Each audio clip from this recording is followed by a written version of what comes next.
Shalom, salam dalam kasih Kristus untuk segala anugerah dan kebaikannya sehingga kita bisa ada sampai hari ini. Puji Tuhan, kita akan merenungkan firman Tuhan pada hari ini yang terambil dari kitab 1 Yohanes pasal 4 ayatnya yang ke-1. Demikian bunyi kebenaran firman Tuhan. Saudara-saudaraku yang kekasih, janganlah percaya akan setiap roh, tetapi ujilah roh-roh itu, apakah mereka berasal dari Allah, sebab banyak nabi-nabi palsu yang telah muncul dan pergi ke seluruh dunia. Firman Tuhan ini ditulis oleh Rasul Yohanes kepada gereja-gereja dan juga jemaat-jemaat yang mulai terpengaruh oleh ajaran-ajaran palsu. Seperti yang tercatat di dalam Markus pasal 13 ayat 22, sebab Mesias-Mesias palsu dan nabi-nabi palsu akan muncul, dan mereka akan mengadakan tanda-tanda dan mujizat-mujizat dengan maksud sekiranya mungkin dapat mengambil orang-orang pilihannya. Dan itulah yang pada saat ini tanpa kita sadari mulai terjadi di gereja-gereja dewasa ini. Renungan firman Tuhan dengan tema menguji roh,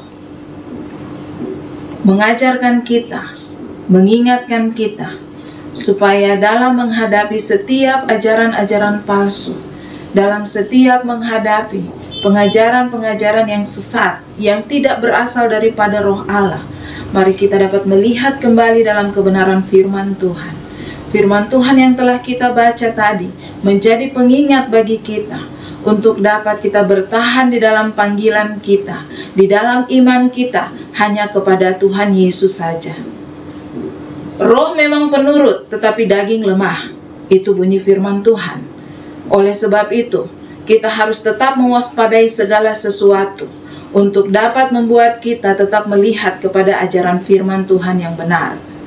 Roh perlu diuji, bagaimana caranya supaya kita tetap berjalan di dalam roh yang benar, yang berasal hanya daripada Allah sendiri. Bagaimana caranya supaya kita bisa menguji roh yang benar, yang dapat menuntun kehidupan kita, supaya kita tetap berjalan pada ajaran firman Tuhan yang benar dan tepat? Yang pertama, kita dapat melihat, yaitu kita memperhatikan setiap watak dan karakter dari ajaran-ajaran yang kita terima. Di sini kita bisa melihat apakah kehidupan kita, apakah kehidupan dari setiap ajaran yang kita terima dari seorang hamba Tuhan itu benar-benar ada di dalam pimpinan, di dalam kehidupan yang dipengaruhi oleh buah-buah roh seperti yang tercatat di dalam Galatia pasal 5 ayatnya yang ke-22 sampai ayatnya yang ke-23. Dan yang berikut kita juga bisa melihat watak dan karakter daripada kita maupun setiap ajaran hamba-hamba Tuhan. Apakah itu berdasarkan kasih yang berasal daripada Allah, kasih daripada Yesus Kristus, seperti yang tercatat di dalam Yohanes 3 ayat 16. Bagaimana kasih Yesus yang kasih Allah yang begitu besar, sehingga ia rela memberikan anaknya yang tunggal hanya untuk memberikan keselamatan dalam kehidupan kita. Hal yang sama juga kita harus bisa terapkan dalam kehidupan kita, yaitu menjalankan kasih yang berasal hanya daripada Allah sendiri.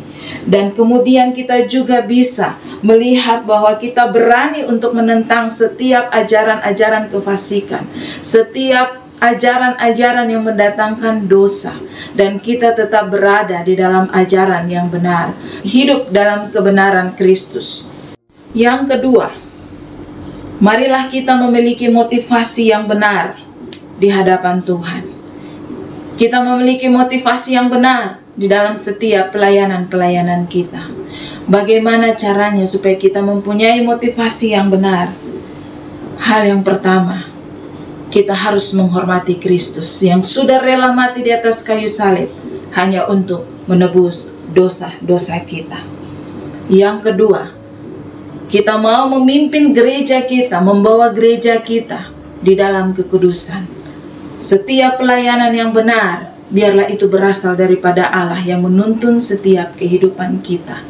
Biarlah Roh Allah itu yang bertindak di dalam kehidupan kita untuk membawa pengudusan yang benar di hadapan Allah sendiri.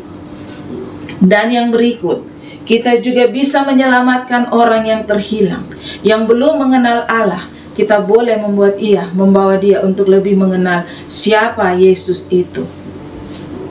Yang berikut, kita juga bisa terus memberitakan Injil, baik ataupun tidak baik waktunya.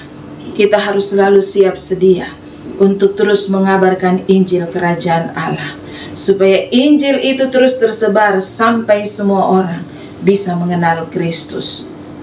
Kita juga harus menyadari bahwa di dalam pelayanan kita, jangan kita mencari keuntungan untuk diri kita sendiri.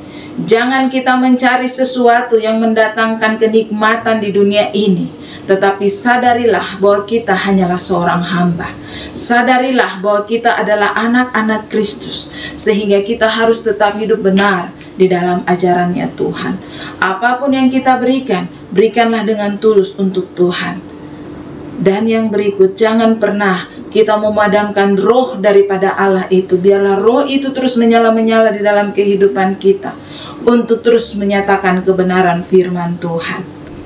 Oleh sebab itu, Bapak Ibu yang dikasihi oleh Tuhan kita Yesus Kristus serta saudara-saudariku sekalian, untuk menguji roh, kita bisa melihat kembali sesuai dengan kebenaran firman Tuhan, watak dan karakter seseorang, watak dan karakter kita, apakah sudah sesuai dengan kebenaran firman Tuhan. Dan juga kita dapat melihat kembali bagaimana motivasi sesungguhnya ketika kita hidup di dalam Tuhan.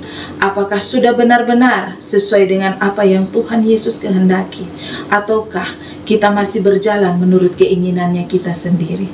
1 Tesalonika 5 ayatnya yang ke-21 mengatakan, ujilah segala sesuatu dan lakukanlah yang baik. Mari kita terapkan ini di dalam kehidupan kita dengan benar, sehingga kebaikan itu akan mengikuti kehidupan kita. Karena kebaikan itu hanya berasal daripada Allah. Kebenaran itu bersumber daripada Allah sendiri. Berpegang teguhlah terus kepada kebenaran firman Tuhan.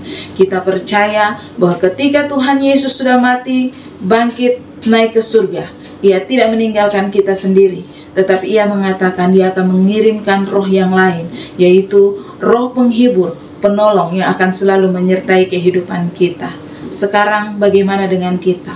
Apakah kita sudah benar-benar hidup di dalam pimpinan roh yang berasal daripada Tuhan? Ataukah kita masih terus berjalan di dalam keinginannya kita sendiri?